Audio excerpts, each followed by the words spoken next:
Let's start with electrostatics. So statics means not moving. So in this case the charge particles, let's say in the system there are charge particles Q1, Q2, Q3 and more. They are not moving, they are at fixed positions. In such case we will say that it comes under the case of electrostatics. Now in case of electrostatics, few points is that there are there are two types of charge. There are two types of electric charge. Electric charge has two types, which is one is positive and one is negative. First and this is second. These are the two types of charge in case of electrostatics, and these are two positive and negative. And the positive charge produces field in such a way that if I place a positive charge here, then it will push the positive charge away, and if I put a negative charge here, then it will put this positive charge toward itself.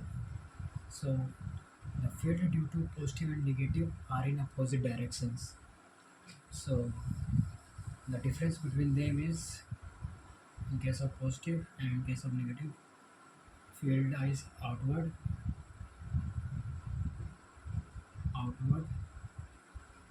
propagating,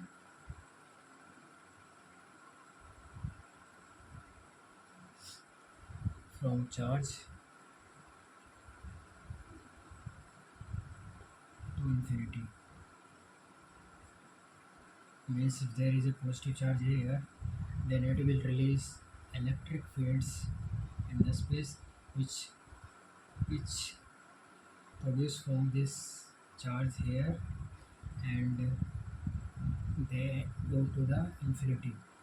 And these fields which are released by this charge, they are actual real quantities. Real. These fields are real. They are real quantities and they travel with the speed of light. Their speed is equal to speed of light c, which is the speed of light. So these charges, this positive charge will release some fields in the region which travels with the speed of light, and it will travel outward towards infinity, means outward. And now in case of negative charge, it also releases electric field which move outward with the speed of light. It also move with the speed of light. This field move out from charge with speed of light.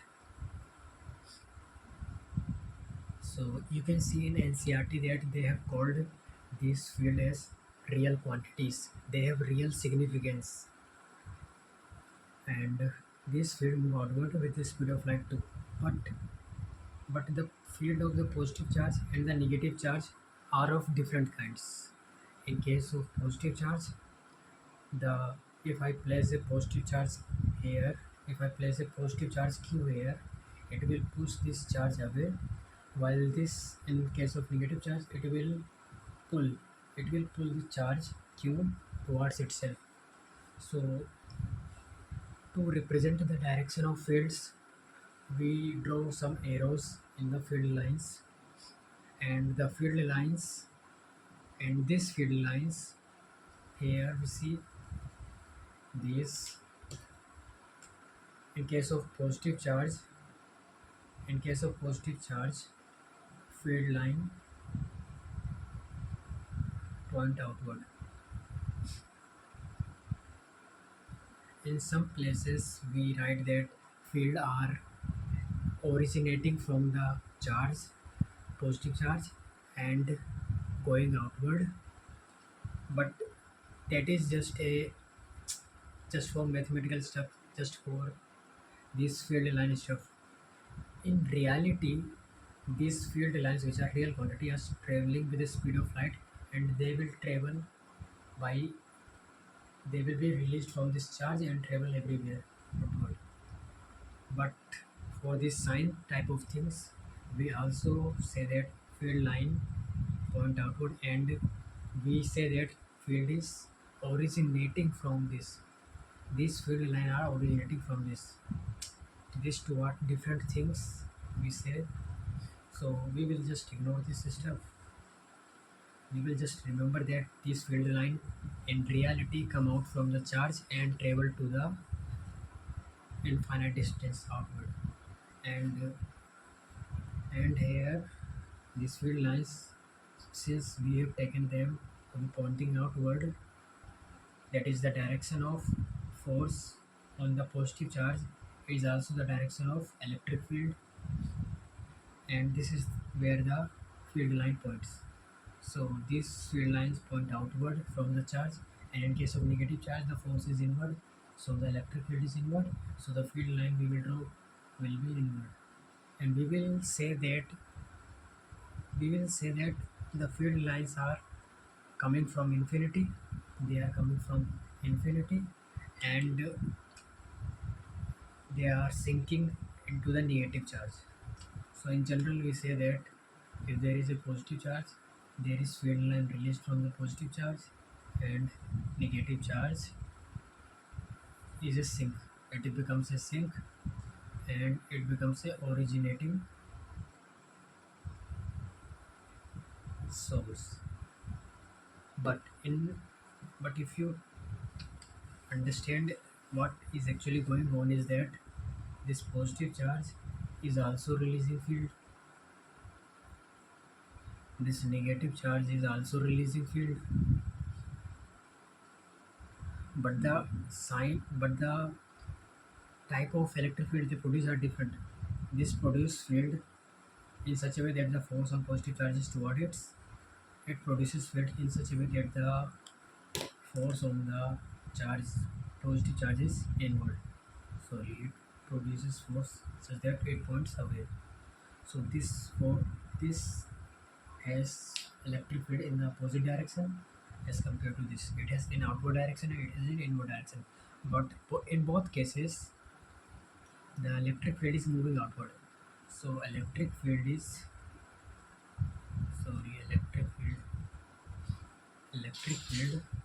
moves outward in both, but the vector electric field has opposite signs for both. Means at this point it will point in this direction, and at this point it will point in this direction. So electric field they produce are of opposite direction.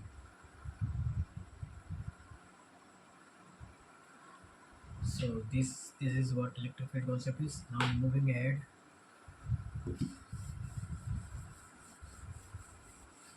the electric field due to the system of charge.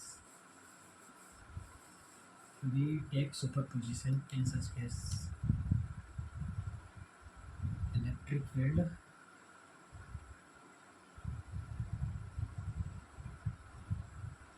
due to system of charge. Let's say there is a charge here Q1 and there is a charge here Q2.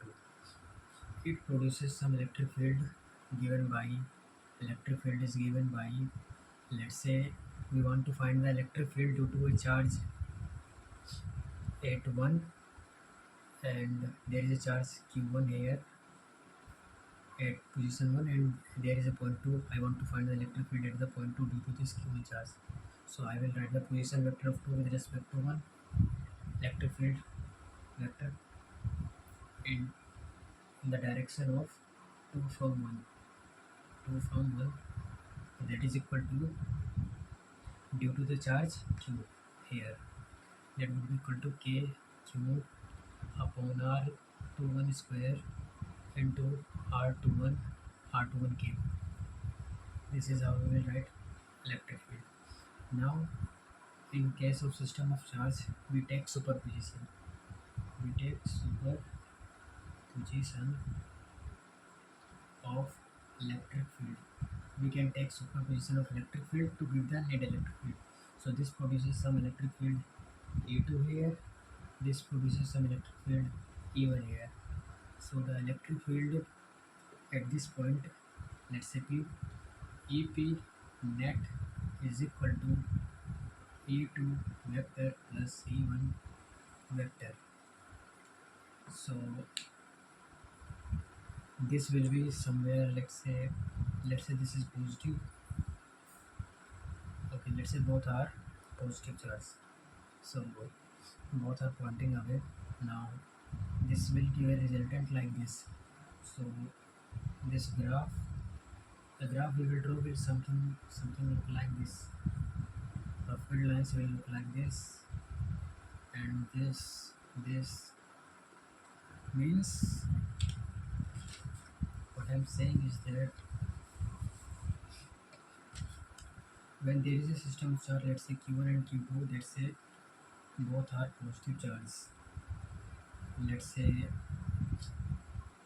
both are equal, then in that case the field will look like this, something like this, and there would be a there would be a point here P where electric field would be 0, and this field originates like this in the space, and this field here we have drawn, it is the net field, it is the net field in the system. And to calculate this I can simply do is that I will draw field due to q1 and q2 and separately. The superposition principle means the field due to 1 and field due to 2 both are independent and unaffected, so we can draw the fields here. This will produce fields like this,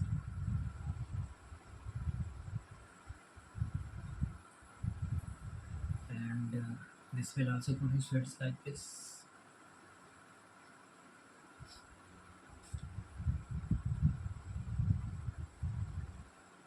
Now what happens is that when we now in the space we want to show these crossing field lines, we will only tell the net electric field, and the net electric field at any point is unique. So we can say that the electric field at any point points in only one direction. It is a unique value at any point and has a unique direction, because it is a net value. The net value of all the vectors will be single value one, like there is some field due to this at this point in this direction, and due to this charge there is some field in this direction. This is E2 and this is E1. But the charge particle, if I place test charge particle q here, it will either move in this direction or in this direction. It will move in the E net direction, because the field in the system would be only E net. There is always E net in the system because we can only feel the E net. The net force acting would be due to the net electric field. Now if I take the net values of all these vector, they will look like this. This vector is going here, this will point in this direction, this will point in this direction, this will point in vertical direction. Similarly, if I take two intersections, this will point in this direction. So kind of, if I take the position, if I take the net electric field at each point in the space, it will start looking like this. It will start looking like this, same as this. So this figure can be achieved by taking simply the sum of electric fields of these two sources. Now,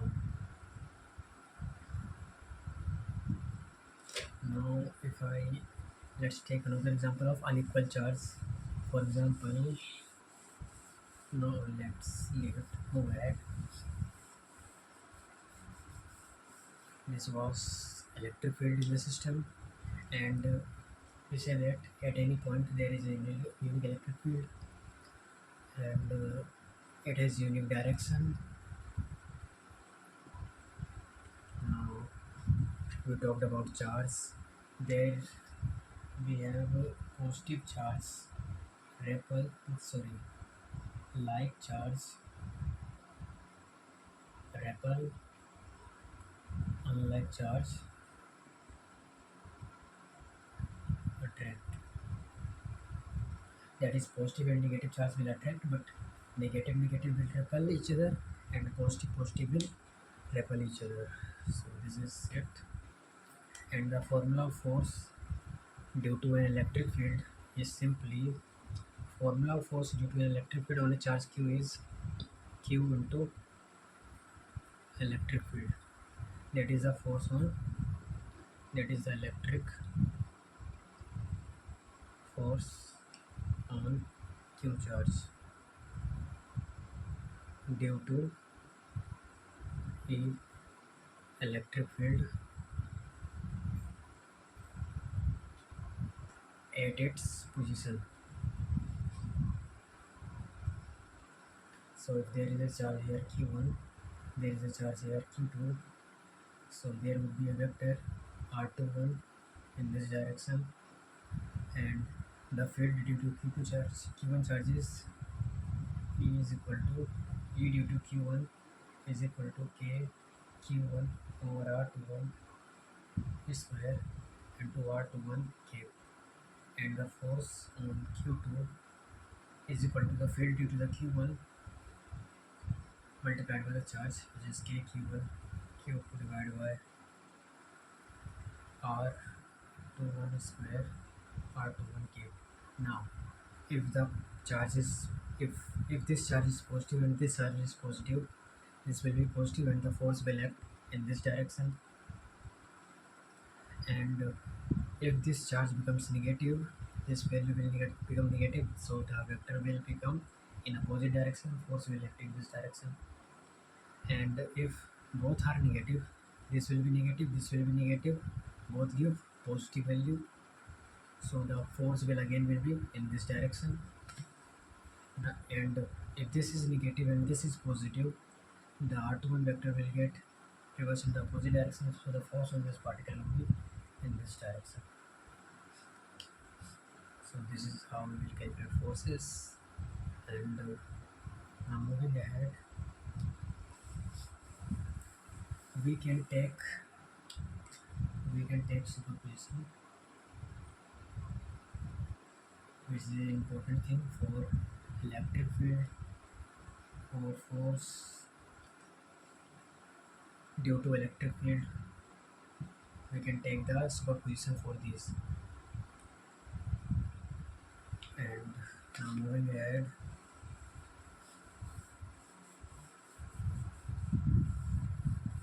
the next thing is calculating the electric field. Since we have got to know the formula of electric field, let's talk about the formula of electric fields of some special shapes. So if it is clear, I will tell some formula of electric field. So when there is a finite rod, this is a uniformly charged finite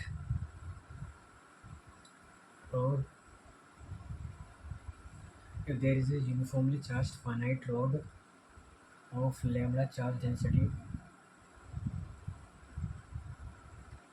then the field, let's say this is A, this is point B, and it has lambda charge density, and there is some point in the space, let's say at point P. It can be here, here, or here, can be anywhere.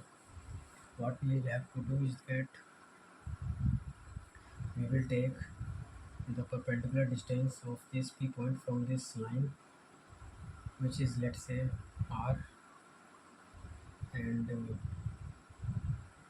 there would be two fields, and there would be, let's say, this angle is theta 1.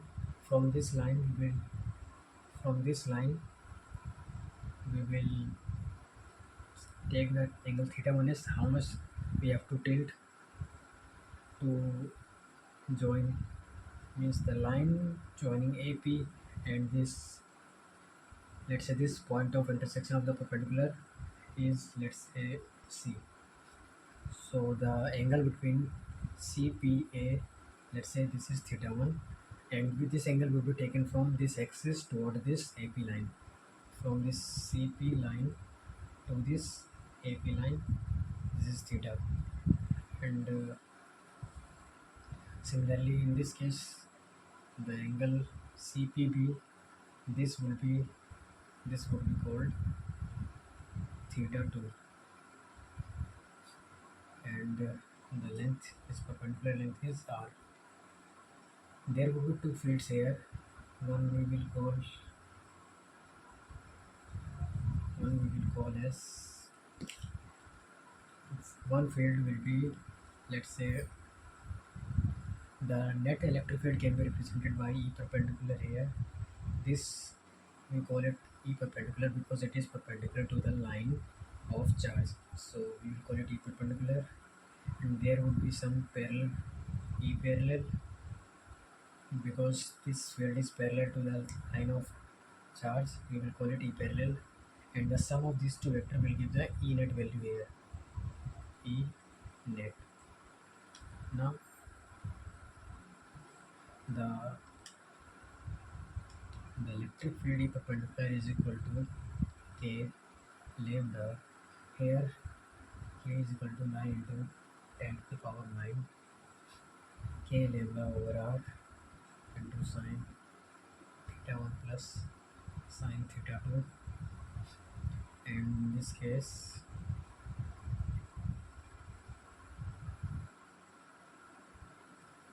cos theta 1 minus cos theta 2. And the direction of this electric field would be away from this line charge. That is, if this point is here, then let's say we will take an n cap in this direction. We will take an n cap in this direction away from the line. So we will say that the electric field is like this, in away direction, and the direction of E parallel will be, if I am taking cos theta 1 minus cos theta 2, then I will take in a vector which is in the direction of this theta 1 vector. So I will call it as n theta 1 unit vector. So n theta 1 unit vector, where n theta 1 unit vector is in the direction that is parallel to this line, but where this theta 1 lies, means in this direction, and means in the positive direction of theta 1. Theta 1 is positive in this direction, we will take n theta 1 in this direction of positive direction of theta 1. If we are subtracting from theta 1, if we replace this part with cos theta 1 minus cos theta 2 minus cos theta 1, then we will take n theta 2, where n theta 2 cap will be pointing in this direction, in the positive direction for theta 2 unit vector. So this is how it is. Now if this whole charge, there is another case, let's say this whole charge of lambda density, it has some length L, let's say its total charge, its total length is L, its total charge is Q, this is A and this is B, and there is a point here P along the line of this axis, Along this line there is a point P on which I want to find the electric field E, and the distance from this to this is this point to this closest end is A, and this length from this point to this is L. Then the electric field at this point would be equal to K,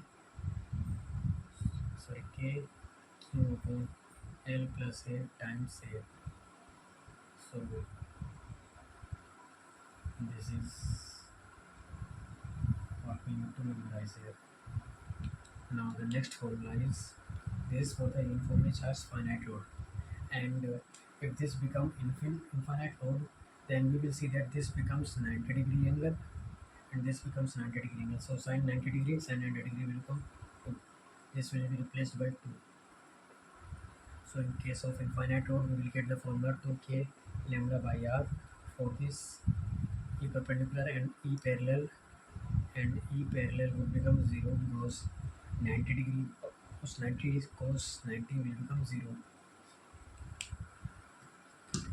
Now one important thing about this case is that let's say I am, this is the line A, B, lambda linear density, and there is a point here in this space, here is a point here. So I will have to take the perpendicular distance from this line. I have to extend this line and take a perpendicular distance from this C point to this P point, let's say R, and now I will make an angle here which is theta 1. Theta 1 is positive in this way, then theta 2 will be positive in this way. They will be positive in opposite directions. So theta 1 is positive in this direction, so theta 2 will be positive in this direction. But the line joining CPB is this angle, so theta 2 is this angle, and this will be negative because the positive direction for theta 2 was in this way, but we have taken in this way, so theta 2 will become negative value. So if the magnitude of this angle is theta, let's say phi, then we will write theta 2 is equal to minus phi. Okay, and that's how we will use this. And moving ahead to the next formula,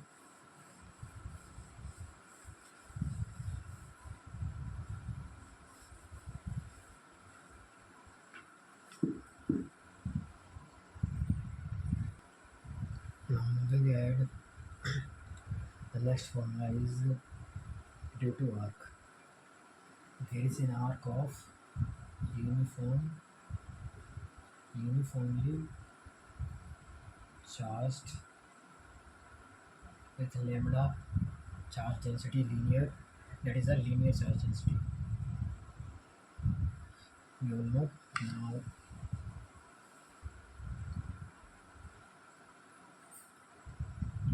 let's say this arc, let's say this is an arc which would be a part of a circle from this A point to this P point. This is an arc, and this arc is having a radius r, and from the center of this arc we will draw a axis that is perpendicular to the plane of circle. This is the plane of circle, and there we will draw an axis perpendicular to this plane of circle. So now in this case, let's say this arc makes an angle alpha. This arc makes an angle alpha between these two ends. This is alpha angle, and let's say there is a point P here on which I want to find the electric field due to this lambda charge density of arc. So I will draw a line joining this point to this arc at any point. Then the angle between this line, this I will call as beta, and when this angle is beta, and I can say that angle beta, let's say this length is x, then angle beta is simply this length would be r square plus, since this is perpendicular line, this radius is perpendicular to this axis, because the plane of circle is perpendicular to this axis, this length would become r square plus x square root, and this length would be x. So we can say that cos beta is equal to x upon x square plus r square root. That's it. Now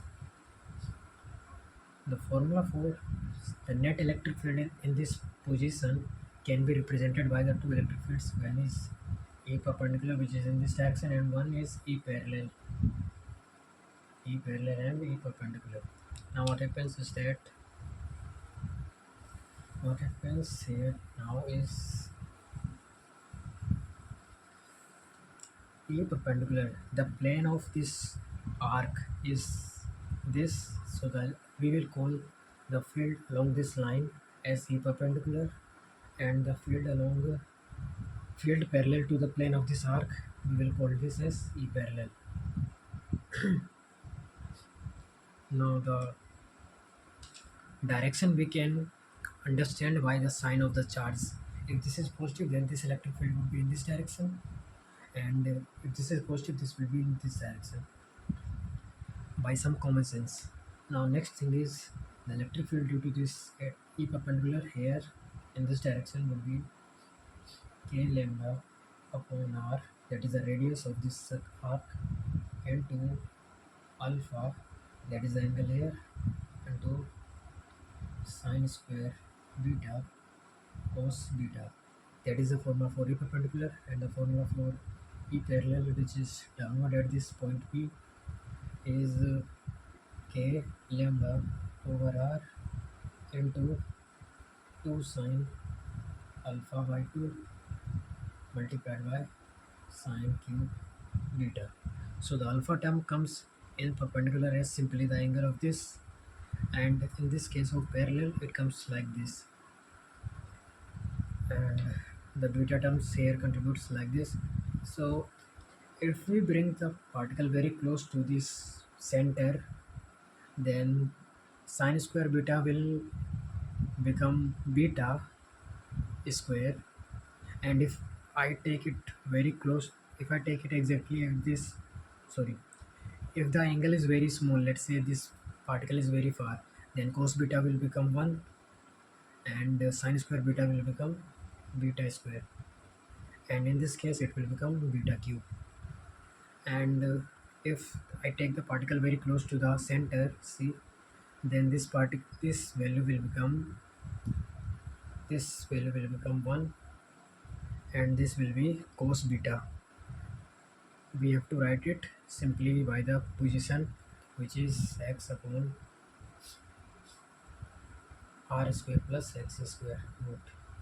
That's how we will write, where this is the length x. Now moving ahead, this is the formula for arc, where there is a line of charge density, this arc of charge density lambda. Next formula will be of, let's say there is a disk of sigma charge density. It will have some radius r. This is a disk of uniform areal charge density.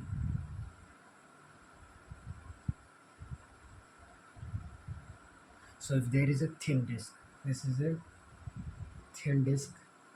If there is a thin disk, of uniform areal charge density sigma, then if I draw an axis from the center C perpendicular to this plane of disk, then at any point P, the electric field will be in this direction, which is perpendicular to this plane. And let's say the line joining any part on the circumference, and this angle makes this line and this line makes beta angle, then the formula for E perpendicular, this field at this point here, E parallel is equal to 0, and E perpendicular will become simply sigma over 2 epsilon bracket 1 minus cos beta. Here we will, one more thing to note, we will always write epsilon in equation instead of epsilon naught, unless I tell to write epsilon naught. We will always use epsilon, where k is equal to 1 upon 4 pi epsilon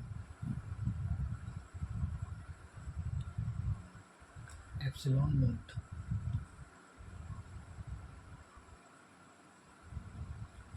This k value, this formula I am telling here, are all for vacuum.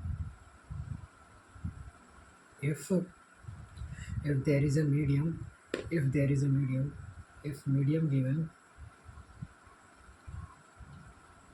then replace k with dielectric constant times this k.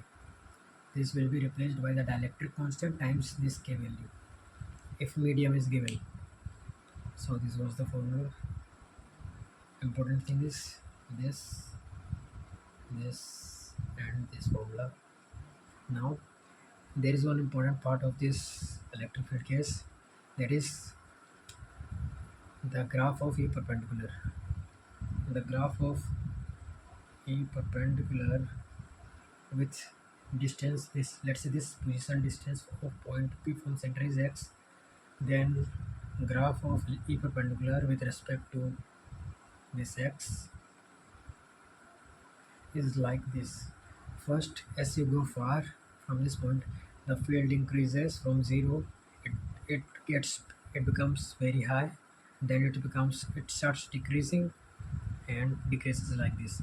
In the opposite direction, when you take position from opposite direction, then the field will be in opposite direction, so it will start decreasing like this, it will start decreasing like this, and it will become minimum, and then start decrease, it start coming closer to the this x-axis, and will never reach this axis, and the point where this maximum value is found is x is equal, this distance is r by root 2. So this distance is r by root 2, and also this distance is minus r by root 2. So the distance at which the E perpendicular is maximum, here the E perpendicular is max when the distance, when x is equal to, when the distance from center is equal to r by root 2. This is also important point here. Now moving ahead,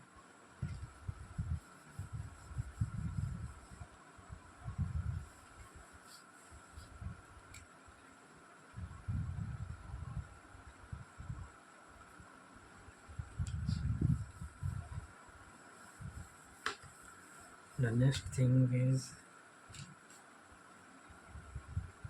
the field due to, I guess, in case of an infinitely large, let's say, plane, if there is a flat plane of sigma charge density,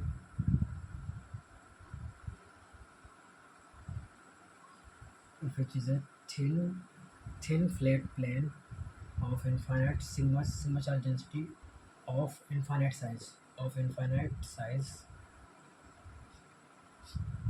then if a particle is taken near this, let's say this plate of sigma charge density, let's say this is the plate, and there is a charge taken at some distance from x from this plate, and then the force at this point would be electric field at this point would be sigma over 2 epsilon naught due to this sigma charge density. This can be derived from the disk equation like the field was sigma by 2 epsilon 2 epsilon into 1 minus cos beta. So if I get very close to disk, this disk will start looking like infinitely large in size. So when this beta approaches zero, this sorry when the particle becomes very close, this angle approaches 90 degree. This beta angle approaches 90 degree. This becomes zero. So the formula will become sigma by 2 epsilon for the field at this point. This will be similar to this because if this is infinitely large and this also is infinitely large, then there would be no difference in the field due to the field of both at any point because both are infinitely large for with respect to this point. With respect to the size of this length, this plate would be infinitely large. And the formula for field due to this disk is sigma by 2 epsilon, not epsilon naught, but epsilon. When medium is vacuum, then we will use epsilon naught. If not, then we will use epsilon. Now, the next thing is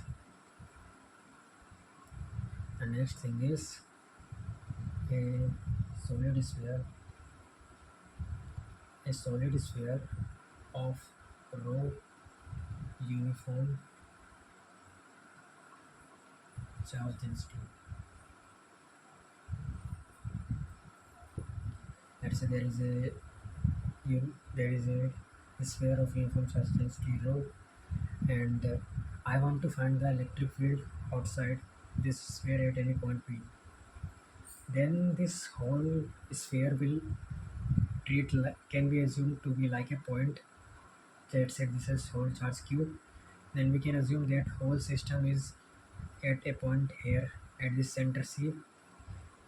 Whole charge is concentrated at this center C, and I want to find the electric field at P. Simply I will take the distance here R, and the electric field will become KQ by R square. This will be the electric field pointing in this direction.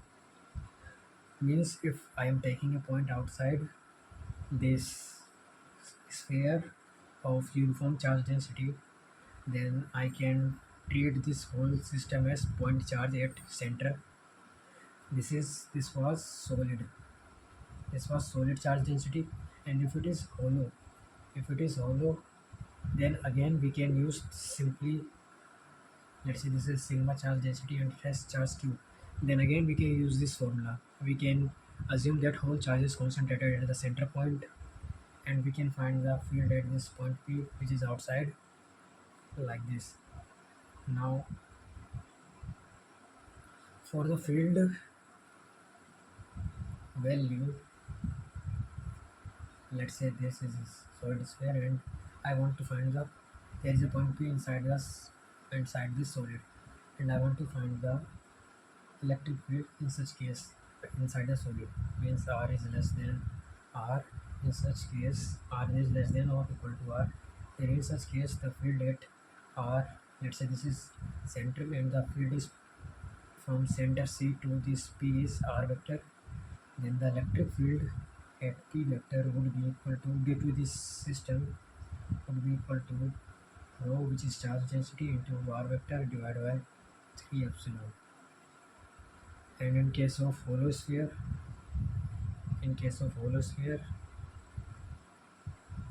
let's say there is a hollow sphere, then the field at any point inside would be equal to 0. At any point inside this sphere, the electric field would be equal to 0. This can be derived from the Gauss law also. Now moving ahead, we have got one more formula left. Let's say there is a hollow sphere, there is a spherical cell. This is a spherical cell. Now this is radius r. Now let's say this whole spherical cell is sigma uniformly charged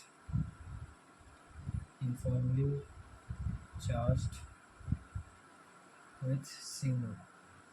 Now if I take out a cross section of, if I cut it from along this line, then I will get a part of the sphere. I will get a part of the sphere which will be like this, and there would be, its one end would be here, and there would be a center point here of this point.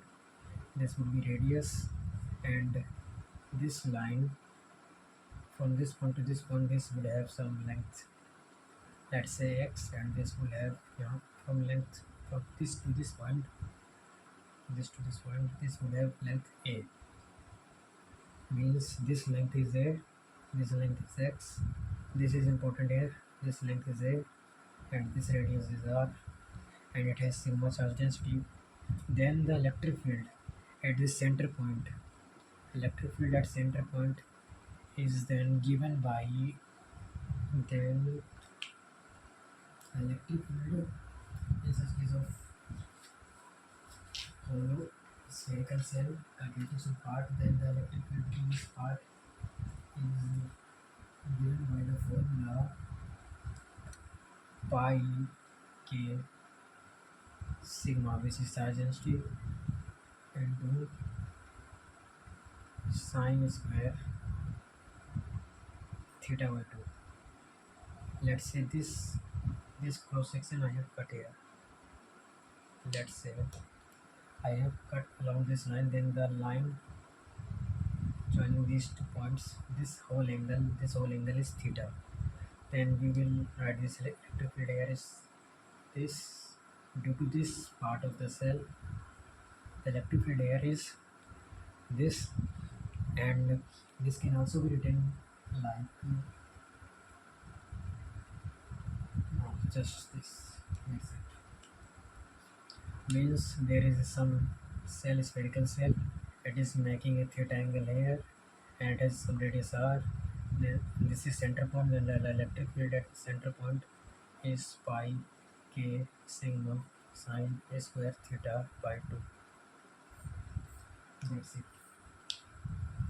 And this field is perpendicular to the this plane of circle. So formula of electric field is over now.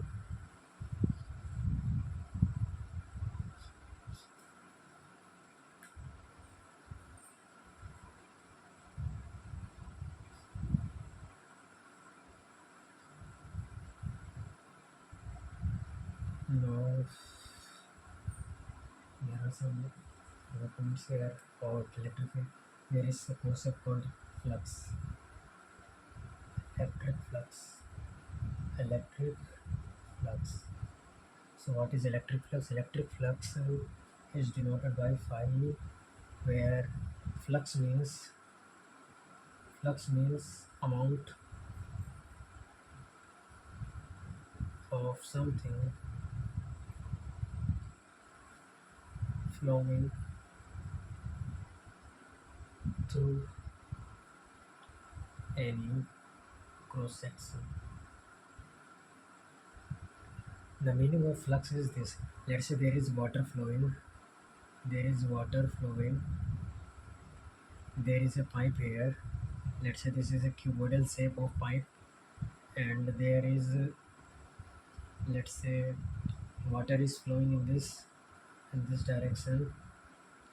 Then I will ask you, what is the flux of water from this cross sectional area A, B, C, D? Then if the total water flowing is, let's say, Q, then I will say that the flux is Q. The amount of water flowing is Q, so the flux is Q.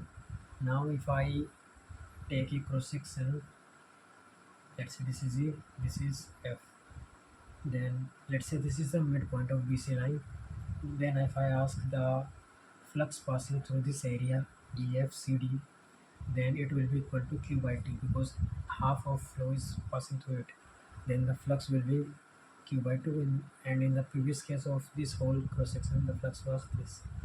And there is one more thing, here I was changing area, but without changing area, let's say I tilt this cross section area, let's say this T point comes here and C point comes here. Let's say this is parallel to this line E, and then in this case I will see that the water flowing from below will not pass through this cross section. So Q by 2 is not flowing through this cross section, only Q by 2 is flowing through this cross section. Even though the area of this AB, ABCD is same as this area, but it is tilted at some angle, and that is why the flux is Q by 2 now through this cross section. So angle and area both value affect the flux we found. And if the velocity of the if the flux is passing along this direction, if the flow is along this direction, let's say this is Q is the flow in this direction, and I have and the flow per unit area in this direction is, let's say, A. Flow per unit area in this direction, this is equal to, let's say, L. Flow per unit area in this direction is L. Then if I want to find, let's say this is a unit vector in this direction, then if I want to find the flux through any cross section in given here, I will simply take flux is equal to L dot A. Well, A is area vector, let's say this is area A, then the direction of the vector A is in the direction of L. Let's say the L is pointing in this direction, then I will take A in this direction. If L is pointing in this direction, then I will take A in this direction, and the area and the direction of the vector would be perpendicular to the area surface. So for d phi, I will say L dot dA vector. This would become the formula. So in case of electric field, we don't see that there is any flow of anything, but we can assume that the field lines, let's say there is charge here, it is emanating some, it is releasing some field lines. We can assume these field lines to be flowing. We can assume these field lines to be flowing, and now the density of these field lines, which is directly proportional to area, and the flux, which is directly proportional to number of field lines. Let's say the number of field lines, let's say I am choosing any area A. I am choosing any area, and there are n number of field lines passing through it. Then, since field lines are equivalent to the flow, the number of field lines passing through will be proportional to the flux of electric field. And since the density is given by number of field lines per unit area, density of field lines is given by number of field lines per unit area, or we can say it is proportional to the number of field lines per unit area. And we also know that density is directly proportional to electric field, or we can say electric field is directly proportional to density. So we can say that this can be replaced by electric field. Phi E is directly proportional to electric field, and multiplying by this, and the constant of proportionality, we take it as 1. Constant of proportionality is 1. D phi E, this formula becomes this: the small flux will be equal to the flux passing through the small area into electric field dot of these values. This becomes the formula of flux. And in case of Gauss law, what is a Gaussian surface? In case of Gauss law, We have a Gaussian surface. Gaussian surface, which is actually a thin surface, very thin surface of negligible thickness. Let's say zero thickness. And second is, it is a closed, it is a closed 3D body. It is a closed 3D body or volume, whatever you want to say. So it can be any cylinder that is a closed body and it is very thin, and or any weird type of shape we can choose which is thin and is closed. If I take a hollow sphere, if I take a hemisphere which is cut from one end, this is not a Gaussian surface because this end is open. But if I take consider this is closed also, then if I consider this area, this surface also, then this will become closed and this will become a Gaussian surface. Means it should be closed surface and thickness should be zero of the walls. Now in Gauss law, we have, let's say there is a closed surface here, there is a Gaussian surface here which is enclosing total Q charge. The total charge inside is Q net, then the flux coming out of this area which is directly proportional to the number of field lines coming out of this surface, then the flux coming out of the surface is equal to phi coming out. This is phi coming outward. Flux for the field coming outward is equal to Q net divided by epsilon. Again, this is dependent on the medium. If it is vacuum, then we will take epsilon naught. Now these two are the important equations, and now moving ahead.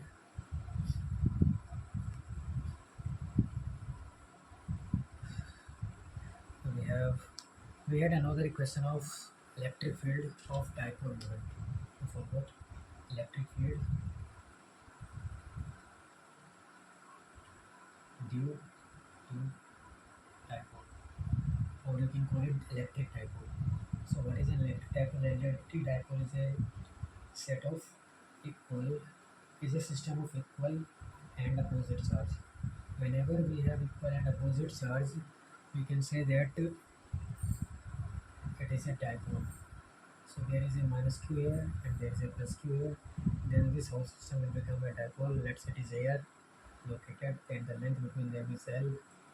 So the dipole moment value will become L into Q, the charge of any of this magnitude of the charge of any of this, which is positive value, into this L, and the direction of P vector is equal to direction from minus Q to Q.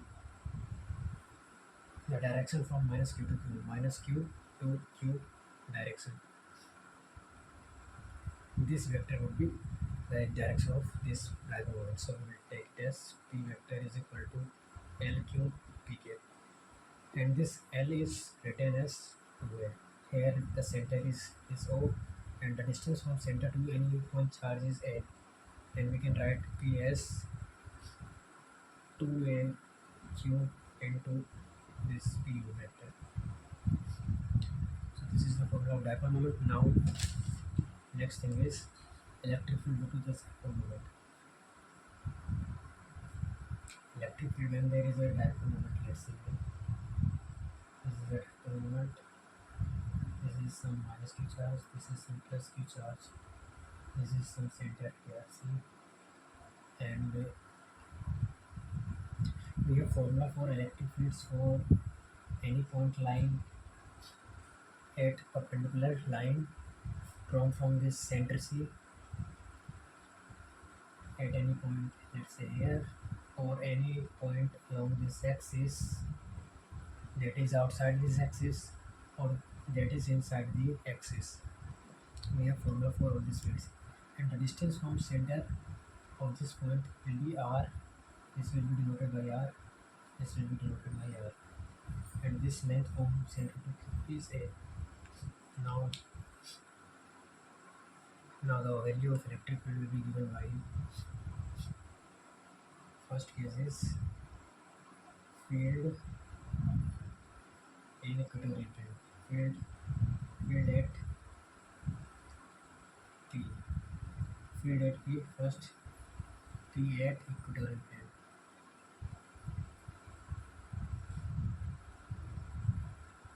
When field P point is at equatorial plane, then the formula of field is simply is the field line will go like this and point in the opposite direction, so the vector will become negative kp vector into electric field will become kp vector into r divided by r square plus a square to the power 3 by 2. And second thing is p at x is the axis of this dipole and outside dipole,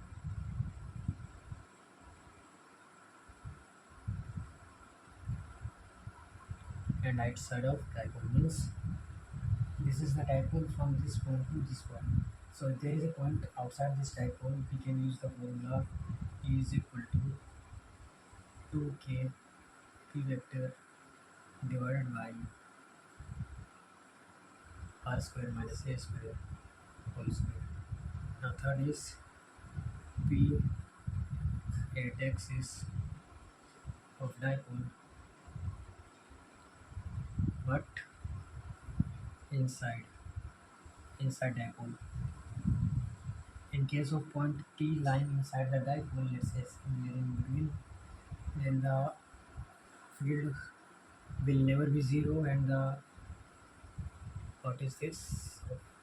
The sum of the field due to these both will add up simply will give electric field is equal to the formula for this field is K T. The field is in this direction, opposite direction. So minus Kp vector divided by r square minus a square whole square into r square plus a square divided by a.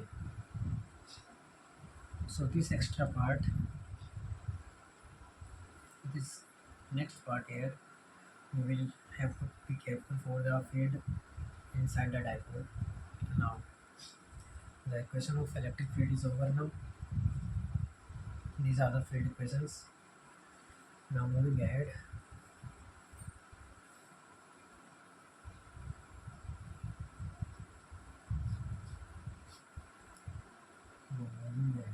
we have torque.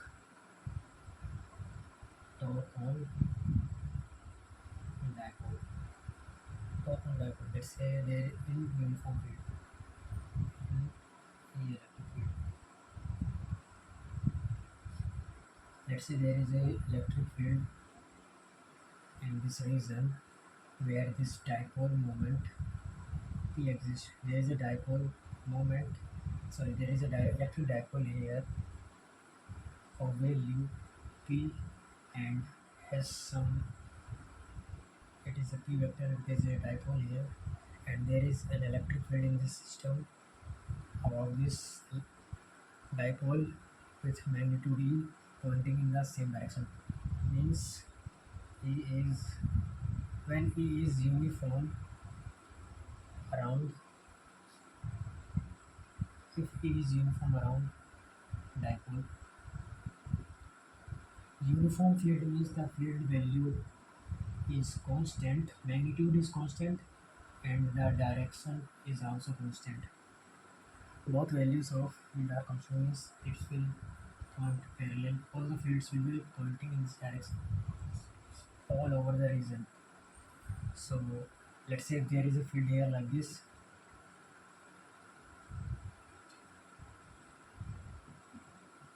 so we will say that this part is of uniform field, this is non-uniform region. So this is uniform field and this is non-uniform. Now when the dipole is in uniform field, then the torque on the dipole is simply due to the forces acting on the dipoles, because in this field there will be some positive charge, there will be some negative charge, and there will be some force of air and there will be some force of air. The F net on dipole equal to 0. The net force acting on the dipole is equal to 0, but the torque is not 0. So torque on dipole is equal to P cross E. This can be calculated. I will simply tell the formula that our torque on the dipole is simply this. When this is the case. Now this is the formula of dipole, and we can calculate potential energy also here. Potential energy, well, evaluate. That's it. Chapter is over.